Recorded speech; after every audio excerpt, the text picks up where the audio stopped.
시편 116편 12절에서 14절. 주께서 내게 베푸신 모든 은혜로 인하여 내가 그분께 무엇으로 보답하리요. 내가 구원의 잔을 들고 주의 이름을 부르며 그분의 온 백성 앞에서 이제 나의 서원들을 주께 이행하리로다. 아멘. 제가 요즘에 시구에 관한 동영상을 보다 보니까 자연스레 제가 정리가 되는 내용들이 있었습니다. 그래서 제가 그것을 글로 정리하다가 이제 오늘 말씀을 드리게 되었습니다. 그동안 우리나라가 얼마나 복잡하고 수많은 위기의 세월을 지내면서 요즘 사태를 당하게 되었는데, 그래서 이걸 보면서 좀 정리를 해봤습니다. 국외적으로는 많은 요소들이 있는데, 먼저 우리나라의 정치와 문화 등에서 지금 세계적인 관심을 받고 있습니다. 또 경제적으로도 크게 성장할 수 있었던 것은 물론 기술력이 뛰어나다든가 이런 거는 말고 이렇게 세계에 관심을 받게 된 이유가 무엇이라고 생각됩니까? 저는 그게 중국 때문이라고 생각이 됐습니다. 우리 문화 갖다가 자기네 거라고 우기고 또 정치적으로 속국을 만들기 위해서 온갖 폐악질을 저지르고 있습니다. 이런 것들이 결국 우리나라가 위기에 빠지게 되고 여기에 대응을 하다 보니까 세계적인 관심거리가 되었습니다. 많은 나라들에서 중국은 친중 세력을 심기 위해서 유력한 정치인들을 매수하고 선거 부정을 일삼고 그리고 사람들의 생각을 잘못된 방향으로 바꾸어 놓았습니다. 그런 것 중에 중요한 것 하나가 공자학원이죠. 이런 걸 통해서 공산사회주의 사상을 퍼뜨리고 또 화교들을 수출하고 그래서 그 나라의 근간을 흔들었습니다. 그 외에도 얼마나 많은 악한 일들을 알게 모르게 해왔는지 아마 다 드러나면 소름이 끼칠 것입니다. 중국의 이런 조폭 같고 양아치 짓들의 가장 큰 피해국이 아마 우리나라일 거라고 생각됩니다. 우리나라에는 자유민주주의를 지향하는 사람들이 있고 공산사회주의를 지향하면서 종주국인 중국에 쎄쎄하면서 그렇게 하는 사람들이 있습니다. 그렇게 둘이 지금 대립이 되고 있죠. 우리나라의 그 민족적인 갈등을 비롯해서 세계 각국의 사악한 세력의 배후에는 중국과 딥스테이트 글로벌 세력이 있는 것은 이미 다 알려진 사실입니다. 저들은 자기들에게 동조하면 워크, 그래서 깨어 있다고 하지만은 지금은 바로 거기서부터 다시 깨어나는 사람들이 늘어가고 있습니다. 정말로 올바로 깨어나는 사람들이 힘을 얻고 있습니다. 더구나 우리나라 2030 세대들이 깨어나는 것을 보면 신기할 정도로 감사합니다. 우리는 중국과 아주 가까이에 있기 때문에 중국의 여러 가지 공작의 중심이 되어 있습니다. 그리고 이것이 오히려 우리 국민들이 깨어나게 되는 이유가 아닐까 하는 생각이 듭니다. 중국에 대한 경각심이 세계적으로 증가하고 있는 이때에 우리는 중국의 마수에서 벗어나기 위해서 지금 몸부림치고 있는 중입니다. 그런데 이런 현상이 지금 우리나라 국내외적으로 어떤 몇 가지 현실하고 들어맞고 있습니다. 급하게 제가 그냥 쭉 생각난 대로 정리를 해봤는데 5가지가 생각이 났습니다. 첫 번째는 우리나라가 지정학적으로 중국의 확산을 막아서는 데 아주 혹은 가장 중요한 위치에 있다는 것입니다. 요즘 미국에서 나오는 말들 중에 중국을 봉쇄하려면은 한국, 일본, 대만, 필리핀 이 나라들을 잘 활용을 해야 하는데 그 중에서 한국이 가장 중요하다는 그런 말들이 나오고 있습니다. 지정학적으로 매우 중요하다는 거죠. 두 번째는 우리 민족은 머리가 좋습니다. 조사 통계를 보니까 세계에서 가장 머리 좋다고 인정되는 민족이 유대인이거든요. 근데 실제로 대결을 해보니까 한국 사람이 더 좋더랍니다. 뭐 이게 국뽕인지는 몰라도 뭐 실제로 이런 말들을 많이 하고 있습니다. 그리고 세 번째로는 기술력이 뛰어납니다. 방위 산업이 세계를 놀라게 하고 있는 것 잘 아시죠? 그리고 여러 방면에서 두각을 나타내고 있는 게 사실입니다. 그중에 세계 최고 수준을 자랑하는 게 조선업입니다. 조선업은 타의 추종을 불허할 정도로 그렇게 우리가 뛰어납니다. 그래서 미국이 중국에게 뒤지는 게 하나가 있는데 그게 조선업이거든요. 배 만드는 기술, 배 만드는 능력이 미국이 중국보다 못합니다. 그동안 좌파 정권들 미국에서 잡으면서 조선업을 굉장히 항공모함 만드는 거 이런 거 전부 못하게 만들고 그래서 기술자들을 다 떠나게 만들었거든요. 미국은 지금 발등에 불이 떨어졌어요. 항공모함을 포함해서 군함을 미국이 한 척을 만드는 동안 중국은 세 척을 만든답니다. 물론 성능이나 견고함에서는 미국이 더 앞서고 있지만은 근데 세 척 만들 동안 미국은 한 척밖에 못 만든다. 그래서 2050년이 되면은 중국이 미국의 해군력을 앞설 것이다. 이런 전망들이 나오고 있습니다. 자, 그래서 아시죠, 여러분?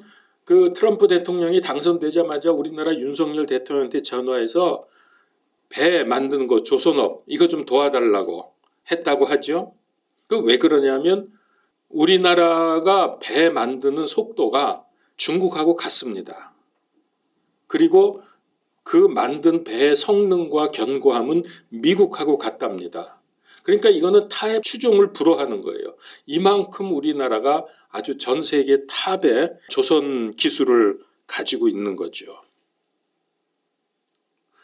뭐 우리도 그렇잖아요. 일단 메이드 인 코리아 그러면은 안심하고 쓰잖아요. 메이드 인 차이나 그러면은 좀 제대로 된 물건 쓰려고 하는 사람들은 거들떠 보지도 않지 않습니까? 그거 안 쓴다고? 그 정도로 우리나라는 자부심을 가지고 있는 기술력이죠. 자, 네 번째로는 우리 민족은 매우 근면하다. 중국 사람들이 상권을 잡고 있는 곳에 유대인이 들어가면 중국인들이 울고 나간답니다. 그런데 유대인들이 잡고 있는 그 상권 지역에 한국 사람이 들어가면 유대인들이 울고 간다고 하는 말이 있습니다. 이건 뭐 미국에서 많이 하는 얘기입니다. 제가 미국에 있을 때 이런 일이 있었습니다. 워낙 땅이 넓어서 물자를 수송을 하는데 이 고속도로를 달려보면은요, 그 대형 트럭들이 줄지어서 계속 다녀요. 운전하는데 방해가 될 정도로 그 어마어마하게 큰 트럭들이 줄 서서 달려갑니다. 근데 미국인 운전수가 운전을 해서 이틀 정도 걸려야 도착할 수 있는 거리를 한국 사람이 운전하면은 하루면 다 간대요. 하루도 채 안 걸려서 도착을 한답니다. 그래서 미국에서 깜짝 놀래가지고 이걸 조사해 봤어요. 도대체 왜 이런 일이 벌어지느냐? 보니까 미국 사람은 하루에 8시간 운전하면 더 이상 운전을 안 합니다. 그리고 쉽니다. 그런데 한국 사람들은 쉬지 않고 달려서 그냥 당일날 도착을 해버린다는 거예요. 운전대 잡으면 도착할 때까지 쉬지 않고 달린다는 거죠. 이게 논란이 됐습니다. 그래서 이제 뭐 우리나라도 그렇지만은 고속도로 곳곳마다 그 화물차 통과하는데 그 체크하는 장치가 있지 않습니까? 그래서 이제 거기서 어느 차가 몇 시에 거기를 통과했느냐 이런 게 이제 다 고속도로마다 체크가 되니까 그 사람들이 이게 법을 만들었는지 어떤지 제가 정확히는 모르겠지만은 하여튼 하루에 8시간 동안 달릴 수 있는 거리 이상으로 달리지 못하도록 제재를 해 놓았습니다. 그러니까 하루에 너무 많이 가면 안 되도록 그렇게 하면은 벌금을 물린다든지 뭐 이런 식으로 해가지고 못 가게 만들어 놓은 거예요. 그 이유가 뭐냐면은 8시간 이상 운전하고 무리하게 되면 집중력이 떨어지고 사고가 나기 쉽다. 그래서 그러면 안 된다. 한국 사람들 때문에 그런 조치가 만들어졌다고 합니다. 제가 그런 얘기를 들었었는데 쉬지 않고 달리는 게 잘한 거냐 잘못한 거냐 뭐 그런 거는 이제 따지기 전에 우리 한국 사람의 근성이 가히 세계적이다. 세계에서 가장 뛰어나다. 뭐 이런 거를 여기서 보여주고 있습니다. 우리나라 민족을 은근과 끈기라 그러던가요? 하여튼 뭔지 모르게 끝까지 해보는 그런 근성이 있죠. 자, 그리고 이제 다섯 번째로는 우리 민족에게는 은혜를 받으면 갚으려고 하는 보은 사상이 강합니다. 다른 민족들에 비해서. 우리 민족이 6.25 사변 지나고 전쟁 복구 시절을 지나면서 나라 자체 유지가 거의 불가능했을 정도로 피폐해졌습니다. 그래서 우방국들이, 특별히 미국이 우리나라의 전쟁과 재건을 하는데 도움을 주었고, 결국 그것이 밑거름이 되어서 오늘날 우리나라가 이런 영광을 누리게 되었습니다. 제가 어렸을 때 밀가루나 옥수수 가루가 들어있는, 또 그 외에 여러 가지 구호품들이 들어있는 하얀 그 푸대자루를 많이 봤는데요. 거기 보면은 미국 사람 손하고 한국 사람 손하고 이렇게 손을 맞잡고 악수하는 그림 로고가 있는 것을, 그런 걸 많이 보면서 자랐습니다. 그거 다 미국에서 구호 물자 온 거거든요. 우리는 그거 먹고 살았던 사람들이에요. 초기에 전쟁 끝나고 나서.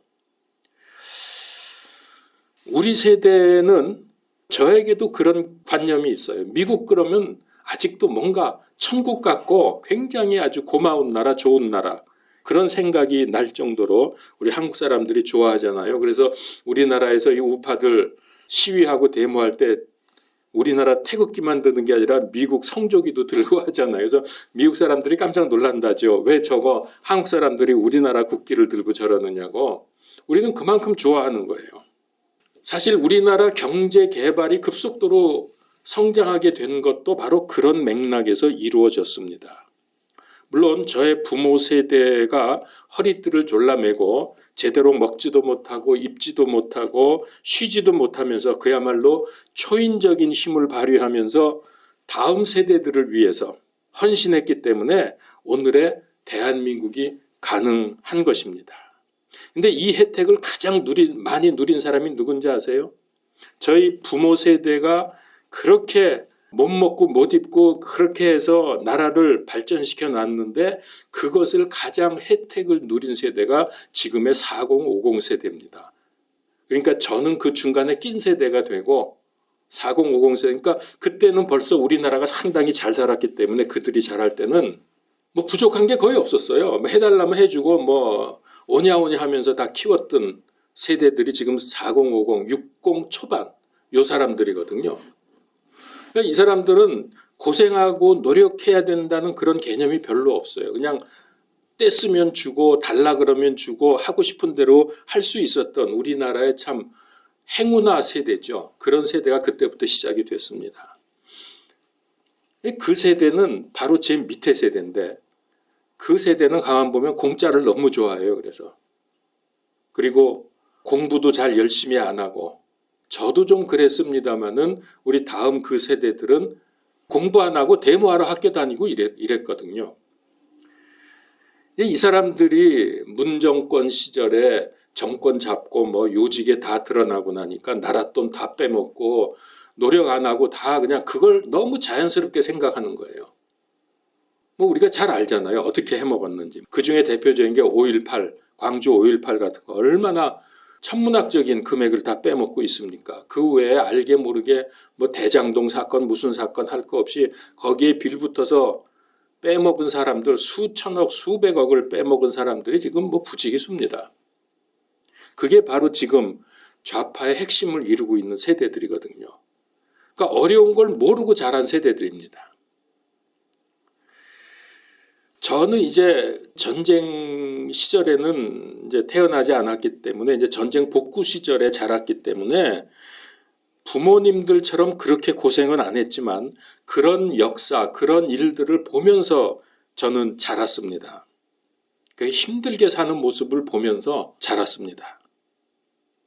그러나 아무리 그래도 우리 우방국의 도움이 없었다고 하면, 애쓰고 고생하고 그렇게 해도 우리는 성장하기가 거의 불가능합니다. 왜냐하면 기본 물자가 없었기 때문에 아무것도 없는데 거기서 뭐 애쓰고 고생한다고 뭐가 얼마나 되겠어요. 우리가 그만큼 참 많은 도움을 받아서 결국 우리나라가 이렇게 세워졌다는 것을 우리가 꼭 기억해야 합니다. 그런데 이 감사를 원수로 갚는 세력들이 지금 이 나라를 좌지우지하고 있습니다. 말씀드린 4050, 60 초반 세대들. 이들이 지금 반역의 길을 가고 있어요. 저들은 우리나라가 미국의 속국이라고 그렇게 주장하면서 저도 이런 얘기 많이 얘기했고 학창 시절에 미국은 우리나라를 집어삼켰다 뭐 이런 얘기 저도 하고 다녔어요. 사실은. 근데 전혀 그렇지 않습니다. 오히려 그들은 우리에게 헌신적인 도움을 준 나라입니다. 반면에 중국과 북한은 우리나라에 피해만 주었지 도움 준 게 없어요. 근데 지금 현실을 보면은 반역 세력들, 반국가 세력들은 중국의 속국이 되려고 애쓰고 있다고 보여집니다. 머리가 나쁘면 심성이라도 고와야 되는데 둘 다 안 좋으면 정말로 곤란한 결과를 가져올 것이 뻔합니다. 그러다가 정신 못 차리면 관타나모에 가서 여생을 보내야 될 사람들이 몇이 있습니다. 지금 우리나라에. 그리고 이제 국내적으로는 삼박자가 맞아들고 있다고 생각이 됩니다. 나라 살리기 위해서 자기를 포기한 윤 대통령. 2030 신드롬을 일으킨 꽃보다 전한 길. 그리고 흔들림 없이 정확한 보도를 하고 있는 스카이 데일리. 이 셋의 등장이 이 나라가 망가지는 것을, 넘어지는 것을 막고 있다. 그렇게 생각이 됩니다. 뭐 이런 국내적인 상황은 제가 더 이상 말하지 않아도 될 듯합니다. 자, 그런데 이 모든 것들이 전부 하나님의 은혜임에 틀림이 없습니다. 우리는 마음이 급하죠. 그래서 빨리 좀 99명 중국인 간첩들이 그 부정선거한 거, 또 여론 조작한 거, 이런 거 다 발표가 되어서 후다닥 처리가 되기를 우리는 바라고 있습니다. 그런데 하나님은 느긋하십니다. 하나님 왜 그러실까? 이미 하나님은 결론을 내려놓고 계시기 때문이 아닐까요? 저는 그런 생각을 했습니다. 하나님께서 우리나라를 이만큼 성장시켜 놨다가 지금 요즘에 와서 다시금 근본이 무너지는 상황에 들어갔는데 이거는 우리 기독교인들이 깨어나도록 하기 위함이고 또 불신자들도 이렇게 어려울 때 믿음을 가질 수 있는 기회를 주시는 거라고 생각이 됩니다. 여러분 아시지만 윤석열 대통령도 지금 구치소에서 성경을 읽고 있다고 하죠. 또 그리고 젊은 세대들 중에서 제가 듣기로 성경을 읽으려고 하는 사람들이 그 젊은이들이 조금씩 일어난다고 합니다. 이유가 뭐냐 하면은 기독교인들이 지금 계속 보면은 주로 이게 주축이 돼서 데모하고 이 나라를 지키고 있는 게 눈에 보이는데 이제 눈을 뜨고 보니까 그게 보이는데 그러면 저들이 읽고 배우고 믿고 있는 성경이 뭐라고 써 있길래 저 사람들이 저렇게 하는가 하는 그런 호기심과 관심이 생긴답니다. 그래서 젊은 층에서 성경을 읽기 시작하는 그런 일들이 조금씩 확산되고 있다는 얘기를 들었습니다. 참 이거 하나님이 하시는 거 아닙니까? 우리나라를 이렇게 지금은 어렵지만은 다시 저는 회복시킬 것을 확신하고 있는데 이렇게 하시는 이유가 분명히 있습니다. 하나님께서 마지막 때에 우리나라를 쓰시기 위해서 준비시키는 것 같습니다. 이렇게 나라가 어지럽고 말이 안 되는 상황이 계속되면서 그거 보면서 민족이 깨어나죠. 그리스도인들이 영적으로 세워지도록 하는 게 아닐까 하는 생각입니다.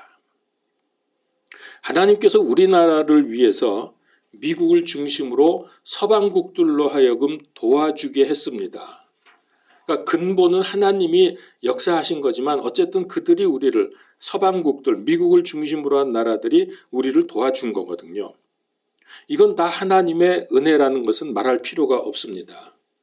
그래서 우리는 뭐 그거 다 하나님이 하셨지 할 것이 아니라 우리에게 미국을 통해서 하나님께서 돕도록 하셨기 때문에 우리가 미국에 대해서 고마움과 감사함을 간구하면 안 된다는 겁니다. 그러면 도리가 아니죠. 우리가 믿음 생활하면서 가장 많이 쓰는 단어가 은혜라는 단어죠.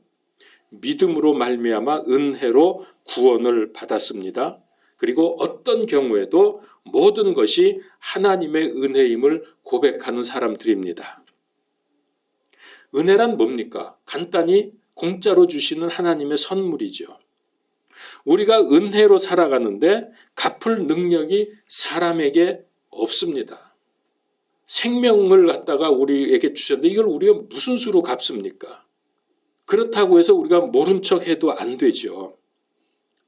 그래서 오늘 말씀 다시 한번 제가 봅니다. 시편 116편 12절에서 14절 다시 생각하면서 좀 보겠습니다. 주께서 내게 베푸신 모든 은택으로 인하여 내가 그분께 무엇으로 보답하리요? 자, 이게 무슨 말입니까? 제가 이거를 좀 설명하기 위해서 부득이 히브리어 문법을 간략하게 말씀을 드리겠습니다. 가능하면 이런 얘기 안 하고 싶은데 또 그렇게 해야 확실하게 뜻이 드러나니까. 여기 무엇으로 보답하리서 무엇으로라고 되어 있는 이 히브리어가 마입니다. 마. 이게 굉장히 많은 뜻을 가지고 있어요. 우리말로 하면은 무엇, 어떤, 왜, 어찌하여, 얼마나, 어떻게, 어째서, 때문에 이 외에도 또 여러 가지 뜻이 더 많이 있습니다. 이렇게 뜻이 많은 단어가 이 마입니다. 그런데 이 단어를 여기 12절의 말씀처럼 의문 부사로 쓰게 되면 이건 무슨 뜻이 되냐면은 어떤 일을 하는데 불가능하다. 도대체 무엇으로 할 수 있겠느냐? 이 불가능한 일이다. 라고 하는 뜻이 된다는 거죠. 그 히브리어의 그 문법이 그렇습니다. 그러니까 12절의 이 말씀을 그 뜻을 생각하면서 다시 번역을 하게 되면은 이렇게 됩니다. 하나님의 은혜를 갚는 것은 불가능하다. 그런 뜻이에요. 내가 그분께 무엇으로 보답하리요? 이 말은 하나님께 은혜를 보답하는 건 불가능한 일이다. 라는 고백의 말씀이 되는 거죠. 뭘 보답해서 찾아내서 하겠다는 게 아니라 안 된다는 얘기입니다. 그러면 은혜의 보답은 하고 싶은데 안 되니까 그러면 내가 할 수 있는 건 이것밖에 없습니다. 라면서 한 말이 13절과 14절이죠. 13절에 보면은 내가 구원의 잔을 들고 주의 이름을 부르며 구원의 잔을 들었다. 이거는 뭐 여러 가지 얘기가 있지만은 구약 시대에 구원에 대한 감사제를 드리는 그거를 표현한 걸로 보는 것이 가장 무난한 것 같습니다. 그 감사제. 그리고 주의 이름을 부르며 요 말씀은 그 다음 절과 연결시켜 볼 때에 이런 뜻이 됩니다. 많은 사람들이 보는 데서 주의 이름을 선포하면서 서원한 것을 지키겠습니다. 이런 의미가 되죠. 그러니까 여기서 지금 구원이라는 것은 우리가 보통 생각하는 지옥에서 천국으로 가는 구원뿐만이 아니라 생활의 위기와 고통 등에서 건짐을 받는 구원을 포함합니다. 자, 그래서 이 내용을 보면은 이렇게 엄청나게 놀라운 하나님의 은혜에 대한 시인의 보답이라는 게 할 수 있는 게 뭐냐? 주의 이름을 사람들 앞에서 선포하면서 자기가 하나님께 서원한 거 그거 지키겠습니다. 그거 이상 뭘 더 할 수 있겠느냐 이거죠. 근데 이건 너무 당연한 거 아닙니까? 자기가 서원했는데 갚아야죠. 그대로 해야죠. 그래서 시인도 이렇게 고백하고 있지만은 이걸로 받은 은혜를 갚을 수 있는 것은 전혀 불가능합니다. 사람이 하나님의 은혜에 대한 보답은 부족한 정도가 아니라 아예 불가능하다니까요. 그러나 하나님께서는 이런 걸 잘 알고 계시기 때문에 은혜에 보답하려는 그 사람의 최대한의 노력과 성실한 자세를 보십니다. 이걸 보시기 원하시는 거죠. 우리도 마찬가지죠. 우리는 천국에 입국할 수 있는 허락을 받은 은혜를 받은 사람입니다. 또 생활 속에서 순간순간 받는 은혜가 있습니다. 또 기도해서 응답 받는 은혜도 있습니다. 이거 어찌 다 우리가 헤아릴 수 있겠습니까? 어떻게 이걸 갚을 수 있겠습니까? 그러니까 이 시인처럼 갚을 수 없는 건 너무 당연한 거고, 그러니까 최대한의 성의를 보이는 정도로밖에 우리는 할 수 없다. 인간이 그 정도다라는 거죠. 자, 그래서 이제 제가 이거를 어떻게 좀 마음에 와닿게 좀 설명을 할 수 있을까를 고민을 하다가 우리말의 그 사자성어에 결초보은이라는 말이 있습니다. 결초보은. 이 말 직역하면 이런 뜻입니다. 풀을 묶어서 은혜를 갚는다. 결초보은. 풀을 묶어서 은혜 갚는다. 이 말의 유래는 이렇습니다. 중국의 춘추 시대에 위무자라는 사람이 있었는데 그에게 애첩이 있었습니다. 위부자가 이제 어느 날 병이 드니까 자기 아들을 불러서 유언을 했습니다. 내가 죽으면 너의 서모, 그러니까 그의 첩을 말하는 거죠. 너의 서모를 반드시 제가시켜라. 이렇게 유언을 내렸습니다. 근데 그러다가 상당한 세월이 지난 다음에 이제 거의 죽게 됐을 때 정신이 오락가락해졌습니다. 이때 또다시 아들을 불러서 유언을 하는데 내가 죽으면 너의 소모를 순장시켜라. 순장 뭔지 아시죠? 자기하고 같이 무덤에 넣어서 죽게 하는 거죠. 뭐 쉽게 말하면 나랑 같이 죽게 해서 무덤에 같이 묻어라. 이렇게 유언을 했습니다. 이제 그러다가 이제 죽었습니다. 자, 아들이 가만 생각해 보니까 처음에 했던 유언하고 두 번째 했던 유언이 이게 다르거든요. 이게 처음에는 제가 시켜서 다른데 시집 보내라 그랬다가 또 두 번째는 순장시키라고 그러니까 이거 어떤 말씀을 따라야 되나 고민을 하다가 이런 생각을 하게 됩니다.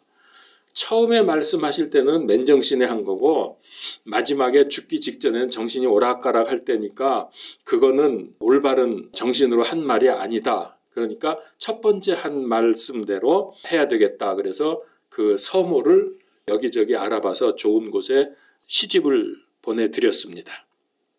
그리고 나서 세월이 흘러서 아들은 진나라의 장수가 되었습니다. 전쟁 중에 적군에게 쫓겨서 도망가다가 이제 도망가서 죽게 됐어요. 적장이 쫓아오고 아들은 지금 도망가는 중인데 쫓아오던 적장이 갑자기 풀밭에 그 풀이 막 엉클어져서 묶여 있었는데 거기에 발이 걸려서 넘어지는 거예요. 그러니까 그 순간을 놓치지 않고 이 아들이 돌아서서 그 적장을 잡았습니다. 그래서 그 전쟁을 승리하게 됩니다. 그날 밤에 아들의 꿈에 한 노인이 나타나서 이렇게 말합니다. 나는 당신 서모의 애비 되는 사람이요. 그대가 내 딸을 순장시키지 않고 좋은 곳에 시집을 보내서 잘 살게 해주었으니 내가 은혜를 보답하려고 풀을 묶어 놓았소. 결초했다는 얘기에 이게 풀을 묶어 놓았다. 그렇게 해서 적장이 넘어지게 해서 은혜를 갚았다는 거죠. 네가 내 딸을 잘 해주었으니까. 이게 전에 내려오는 이야기로서 뭐 얼마나 역사적인 거는 우리가 알 수 없지만은 사람은 받은 은혜를 잊지 말고 반드시 갚아야 한다. 근데 살아서 갚지 못하면 죽어서라도 반드시 갚아라. 이런 교훈의 말입니다. 이 말을 우리가 좀 이거는 성경의 얘기는 아니지만은 우리 기독교인들이 꼭 새겨야 됩니다. 하나님으로부터 받은 은혜를 잊지 말고 아까 그 시인처럼 조금이라도 갚는 마음으로 살아가야 되지 않겠나. 그냥 엉망으로 맘대로 살지 말고. 제가 요즘에 기도하는 게 있습니다. 근데 지금은 제가 말씀드리지 않겠지만은 요지는 이겁니다. 저에게 베푸신 은혜를 조금이라도 갚는 마음으로 제 남은 생애를 예수 그리스도 복음으로 불사르게 하옵소서. 이게 지금 제가 드리고 있는 기도거든요. 요즘에. 시편 116편 시인처럼 하나님의 은혜를 갚고자 하는 마음으로 사는 사람들이 있지만은 근데 반대로 그 반대로 사는 사람도 있어요. 받은 은혜를 갚는 게 아니라 자 이제는 믿고 구원 받았으니까 이제 맘대로 살 수 있어. 뭐 구원 받았으니까 그러면서 방종하고 죄짓고 그런데 꺼리낌이 없는 사람들도 있습니다. 이 대표적인 게 구원파 아닙니까? 뭐 구원 받았으니까 이제는 상관없어 그러면서 그 잘못된 교리 때문에 그렇게 살고 있습니다. 이걸 사자성어로 배은망덕이라고 하죠. 직역하면은 은혜를 배반하고 덕을 망각한다. 배은망덕. 성경에서 한번 찾아봅시다. 이 배은망덕한 사람이 누굽니까? 딱 떠오르는 사람 있죠? 유다. 예수님 팔아먹은 유다 아닙니까? 그는 예수님의 제자고 또 그리스도의 사도로 부르심을 받는 아주 특권 중에 특권을 누렸는데 그만 가장 악한 선택으로 말미암아 비참한 최후를 맞이했습니다. 누가복음서 22장 48절에 예수님께서 그에게 이르시되 유다야 내 입맞춤으로 사람의 아들을 배반하느냐. 그래서 이 유다는 배신의 아이콘이 되었습니다. 또 한 사람 있죠. 배반한 사람. 베드로. 그는 예수님이 잡혀가셨을 때 그 뒤를 따라갔습니다. 그러다가 사람들한테 특별히 어린 그 여자 종한테 걸려가지고서 너도 예수하고 한패지 그러니까 나는 그를 모른다고 3번이나 마지막에 저주까지 하면서 예수님께 배신을 때렸습니다. 그러나 그가 울며 회개하고 돌아왔을 때 사도행전에 보니까 복음 전도자로 크게 쓰임을 받았습니다. 하나님께서 말씀하셨습니다. 로마서 6장 1절 2절에 그런즉 우리가 무슨 말을 하리요? 은혜가 넘치게 하려고 우리가 죄 가운데 거하겠느냐? 결코 그럴 수 없느니라. 죄에 대하여 죽은 우리가 어찌 그 가운데서 더 살리요? 구원파 사람들은 이런 구절은 안 보나? 또 로마서 6장 15절 16절 그런즉 어찌하리요? 우리가 율법 아래 있지 아니하고 은혜 아래 있으므로 죄를 지으리요? 결코 그럴 수 없느니라. 너희 자신을 누구에게 종으로 내어주어 순종하게 하면 너희가 순종하는 그 사람의 종이 되는 줄을 너희가 알지 못하느냐? 혹은 죄의 종으로 사망에 이르고 혹은 순종의 종으로 의에 이르느니라. 어떤 삶을 사시겠습니까? 결초 보은의 삶을 사시겠습니까? 배은 망덕의 삶을 사시겠습니까? 저는 이렇게 선택을 했습니다. 저의 남은 생에 애국하면서 예수 그리스도 복음으로 불태우겠다. 저는 그런 마음을 요즘에 갖고 하나님께 기도하고 있습니다. 여러분들도 결단하시기 바랍니다. 이제 때가 얼마 남지 않았습니다. 기도합시다. 하나님, 세상이 점점 더 악해지고 상식적으로 이해가 되지 않는 일들이 끊임없이 일어나고 나라가 무너지고 있습니다. 이때 우리 그리스도인들이 하나님의 사람들이 나라도 살리고 사람들도 복음으로 살리고 이런 사역을 감당해야 할 사명이 있는 것을 믿습니다. 주님, 우리를 사용하여 주시옵소서. 우리의 남은 생애가 몇 년이 되든 간에 오직 하나님께 붙들린 삶, 죽어도 그리스도를 위하여 죽고 살아도 그리스도를 위하여 사는 삶, 이런 결단이 있게 하여 주시고 그렇게 살도록 인도하여 주시옵소서. 특별히 주님, 이 나라를 일으켜 주시옵소서. 악한 세력들로부터 보호하여 주시고 저들도 회개하고 돌아오게 하시며 저들의 모든 계획이 수포로 돌아가게 하여 주시옵소서. 예수 그리스도 이름으로 기도하옵나이다. 아멘.